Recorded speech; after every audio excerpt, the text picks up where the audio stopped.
Welcome to the Bar Sports Podcast. Smash that like button, smash that sub button, ring that bell. Ring, Let's ring. get into it. The bar. I got you ad-libs to it. Ad-libs, okay.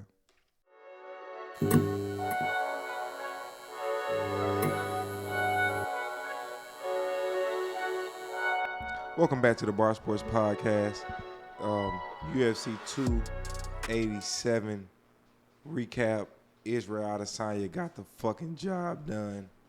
My voice is hoarse. I don't know what's going on with my voice right now. I think I Need some water, man. We get you some water. need some water, man. Look like I'm all good right now. I sound like I'm sounding good right now. But Isreal Adesanya got that job done versus Alex Pereira on Saturday. What did you think of the match? Because you was talking crazy last week. Talking about he was finna get his ass knocked out. And Hey, man. he did the knocking. Yo, this nigga Izzy was on some real corny shit, man. All the way up to that fight, man. I thought the shit was so corny to where I just thought there was no way he could win, man. The dog collar.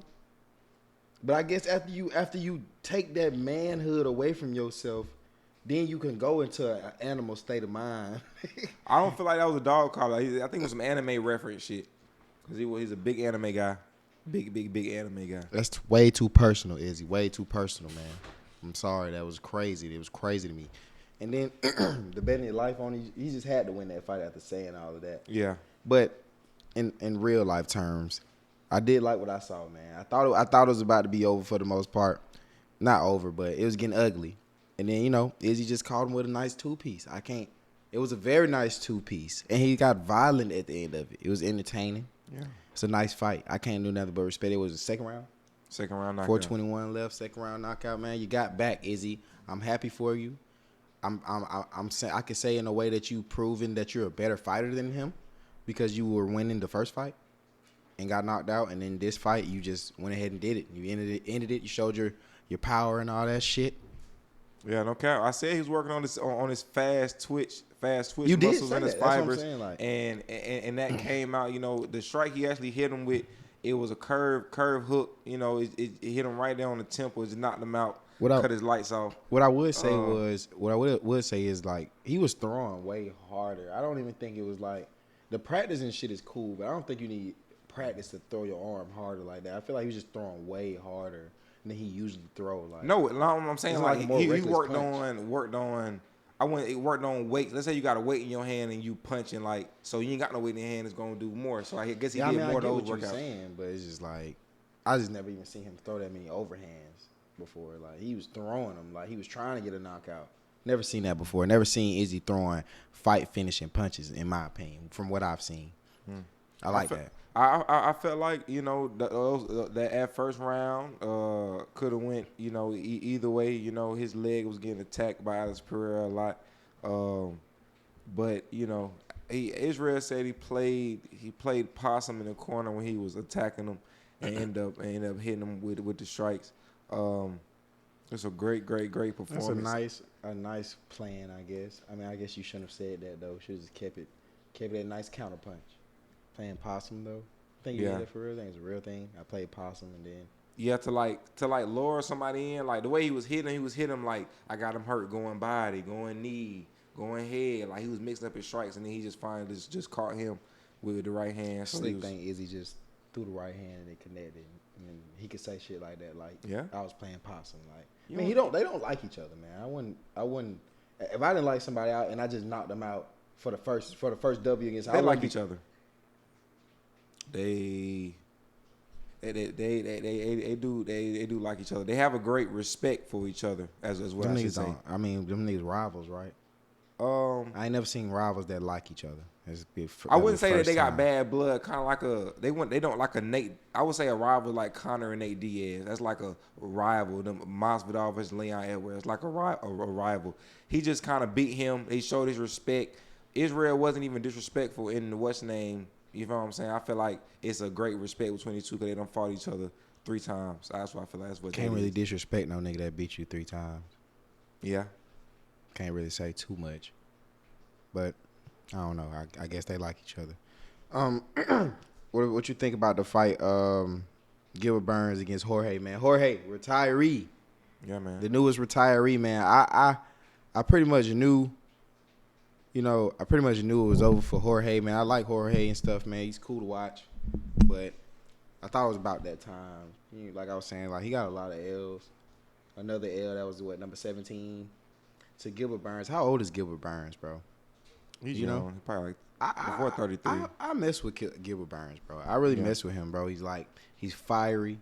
He has like everything. He's really a balanced fighter. I thought he was more of like a boxer, but when I watched him, he really like he does it all. He was slamming Jorge all around the fucking octagon, just wailing on him. Honestly, I could say it was a mismatch. Yeah, that it did look like that. Gilbert was the better fighter all around. You know, jiu-jitsu specialist. You know, I mean, he picked up a grown man, dumping him on his head. Yeah, no cap. But Jorge doesn't look like he didn't pick up Kamaru, but Jorge doesn't look like his body didn't even look like he was an elite fighter. Like he kind of let himself go in his hometown, Miami.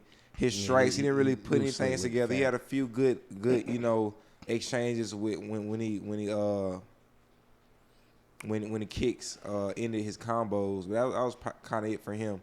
I was seeing a lot of like lunging uppercuts from him, trying to get those long reach uppercuts, like they was just out of reach, just low. He just kept trying to do that, and I don't know what the mindset was. It's just like he was just throwing combos just to throw them. Yeah, it wasn't fooling Gilbert. Wasn't fooling Gilbert, man. Yeah, no cap. Rob Font. What you think about that Rob first round TKO, man? Rob Font came out very.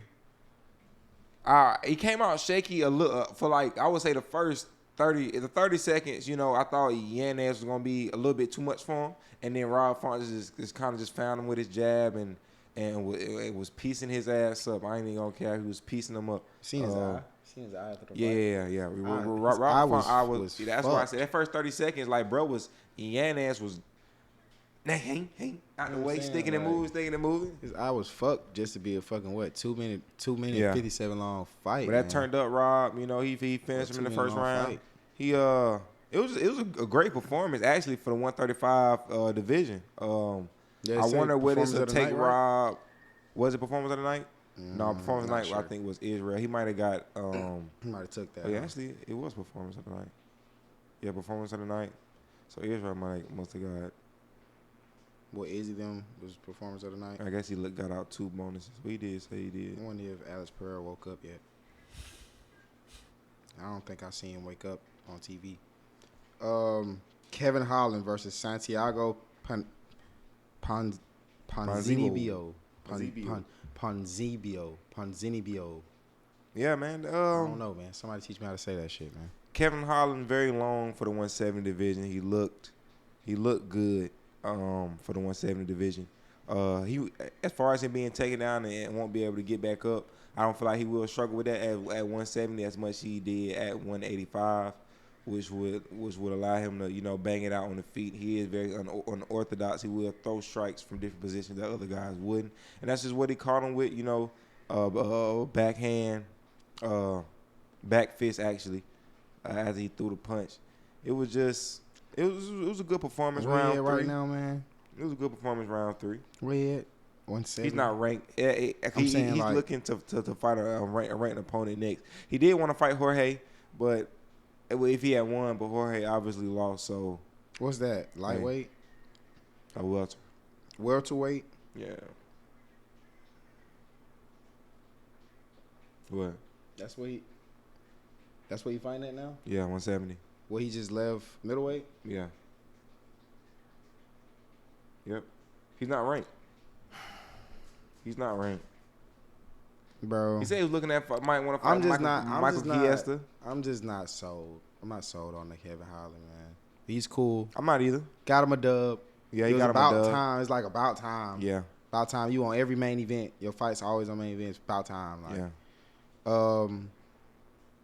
Who do you see him beating in the top 16? Who you see him beating? He fought Stephen Thompson already. Lost to him. Yep. I don't think he could beat Geoff Neal. Michael Chiesa, that's who he was looking at, you know, to get him ranked. He said he wants to fight him. Michael Chiesa is pretty tricky on the feet. He's a jiu-jitsu specialist, so we'll see how he can handle that. Jorge was probably gonna be his ticket. Jorge probably knock him out. For real. The way Jorge was just looking at the last 2 fights, man, I think he's like he said, like he can't. He just looks like he just burnt. Yeah, he might just be burnt because like he said, I listened to him on Joe Rogan podcast. He said that throughout his time of fighting, all he has done as far as recovery wise has been very natural, as far as sauna and heat packs and shit like that. He never done any like PEDs or any steroids, anything like that in his whole career. Yeah. So I think it's just his time to. His natural ending. Yeah, natural ending. Yeah. Yeah, but great way to put it. Kevin Holland, man, cool dub. I just need to see more, to be really ecstatic about it. I was fucking with you for a little bit. I'm gonna keep saying it every time I have to talk about you. Yeah. So just keep doing what you're doing, man. We'll see how that goes for you in the 170. Raw Rosa Jr. I just want to speak on him. The 18-year-old kid, bro, 19-year-old kid. You wanna go first? Yeah. Go. He was so. You could tell he was just. He thought he was gonna run through the guy first off. He thought that shit was. He thought it was gonna be. He thought that shit was gonna be sweet, and then it's like they spending so much energy. And he act like his technique is just that pure to just think it was gonna be sweet like that. He is tricky on the ground. He's tricky. He's tricky on the ground. He's tricky, but he don't have. I don't see great technique when it comes to slamming people on the ground or just getting the takedown. Like he's just relentlessly trying to take you down. That's not great wrestling. When I seen Islam fight and Khabib fight, I didn't see trying your hardest to slam somebody. I saw I'm gonna get him. I'm gonna wait. You hear me? I'm gonna use my weight. Or you know what I'm saying? I'm gonna wait on the perfect time to get this slam. I'm gonna trip him up. I'm just gonna get the takedown. Like it was like childish. It was kind of childish. Like he showed his age. He thought he was gonna ragdoll him. Like he was trying to ragdoll him, but like you're not even built like that. You never ragdoll nobody. No, I ain't gonna lie. His last fight. His last fight, he came out and he submitted him within a couple seconds. We get that. Actually, the way he how he's gonna do everybody like how he has got to this far. He's been ragdolling people. You know what I'm saying? You gotta know it's gonna get harder. But I guess that's just with a young mindset. You think you gonna run through everybody. You know what I'm saying? Until somebody show you. And for the record, I want to say he threw 18 punches the whole 3 rounds. That's nothing. He needs to work on his stand up for sure. His stand up. He has no game. He has no game. I've never seen a great wrestler that can't hold his own everywhere else. Become. I'm not even sure he's a wrestler. I think he's jiu-jitsu. I feel like that's his. If that was 5 stars, that'd be what he got the most stars in. But to get people down, you got to wrestle. I'm not sure if you got to be able. Because like he jumping on his back because you can't get him down. Like what is this, man? That was probably like this the greatest fighter in the division. That was the closest he was because he kind of. I like that honestly. He climbed his back, made him carry his weight. Tried to strangle him. He just couldn't. For some reason he just couldn't get his arm on his chin. But it was early in the fight and he did just lose a lot of energy. Yeah. Like, why would you exert that much energy trying to get a takedown? Yeah. And it just looked bad. It started looking bad. And came in the second round. It was like he didn't know what to do. Bruh, Christian Rodriguez, this was kind of your opportunity that they put you against a young prodigy who they think they have at the 135 division, and you see he can't put you down. And you had him in a couple of exchanges on the ground, but you weren't trying to submit him or you weren't trying to finish him. You were just trying to like teach him a lesson. But it's just like now nobody's really gonna know your name going forward because you should have knocked this nigga out. Maybe got performance of the night or some other night right there. And put yourself in a position where you can fight a ranked guy. Nobody is going to be looking at this fight as if. He's just like oh, he couldn't take you down. Now he can exactly. And then what they was say from this fight is what we said. We spoke mostly about this nigga, about how he can't improve and how he can get better. Exactly. Nobody gonna be talking about Christian Rodriguez has great takedown defense and he can finish you. Yeah. I was just like, oh yeah, he just couldn't slam him that fight. Yeah. Move on. Okay. Yeah, tough nards. Miss opportunity there, Christian. That's all we got. Yeah. Bar.